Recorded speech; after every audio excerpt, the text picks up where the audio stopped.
In a head-to-head hardware comparison, the PlayStation 4 beats the Xbox One in sheer processing power. But the Wall Street Journal's Adam Najberg says there's not a lot going on under the hood for Microsoft's next-generation console.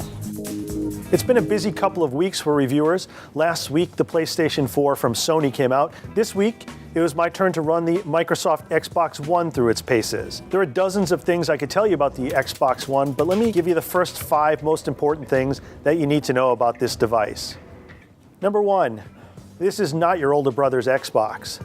It's designed to be more of an audio-visual console than a pure gaming console. Interestingly, how do you know it's more of an AV console than a gaming console? Well, you get a little bit of a hint when you look at the back of it, and you see not just an HDMI in, but an HDMI out.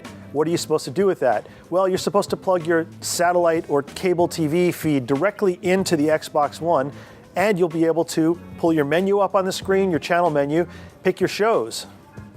You can also play your music, watch movies, and do many other things besides just playing games. Number 2, this is not a PlayStation 4. If you want to just play games, the PS4, if you look inside it, has much faster hardware. It's got better RAM, and it has a better GPU. For pure gaming power, the PS4 is better. But this box does much more.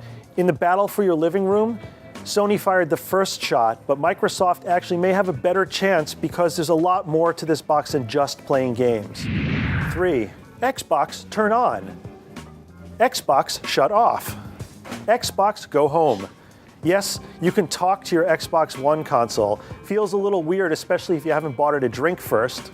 All kidding aside, let me just say that this user interface or UI is pretty revolutionary. You can go traditional, you can use a controller and you can type things in, but it gets really magical and interesting when you start talking to the Xbox. Number 4, the Xbox One, in my view, is all about the cloud, community, and content. When I got my Xbox One console and reviewer pack, it didn't come with any discs. Instead, it came with a bunch of these little coupons and tickets for games like Loco Cycle with a QR code there. What do you do with the QR code?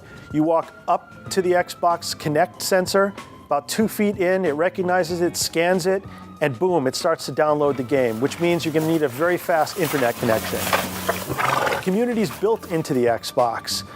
The Xbox has always been good at multiplayer gaming.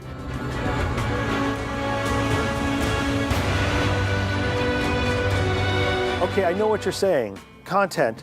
This is a gaming console, and I haven't mentioned really anything about games. Well, no game developer or publisher wants to be a bridesmaid. They all want to be brides, but some bold ones have come out with games at launch, and I played a few of them. I played Forza 5, wonderful game, review it more fully later, but it's very realistic looking. I played others like Loco Cycle and Crimson Dragon. The one thing I have to note is, guys, could you please cut down on the 15-minute long cinematic openings? I just want to play. And number 5, but not least, peripherals have moved front and center with the Xbox One. Yes, I know that sounds strange. What am I talking about? I'm talking about this Xbox One, this Kinect sensor. It's more blocky and a little bit smaller than the one that came with the original, but unlike the original, which sometimes felt like it was being forced down your throat, this Kinect sensor is central to the Xbox One. I already mentioned that you can use the Kinect sensor to scan games and redeem coupons, but there's much more. The built-in microphones here, even in a noisy room, lets you bark out your commands to the Xbox, lets you turn it on or off, lets you turn the TV volume up or down. It's all done through the magic of the Xbox One Kinect sensor. And just a quick word about the controller. Slightly redesigned, I had no issues before, but this time I noticed that you get some feedback in these triggers here, bringing you closer into the game. I like it. It was a good controller to begin with. I like this one better. Okay, Xbox One, you're not as beautiful and elegant as a PS4, but there's a lot more inside you. It's a bit risky to try and change consumer behavior, and Microsoft has made some wrong bets in the past. But this time, given the 7 or 8 years that a console's on the market, pretty confident that people like me and my family will be able to grow into this console, get used to it, and take it to new heights over the next 7 or 8 years.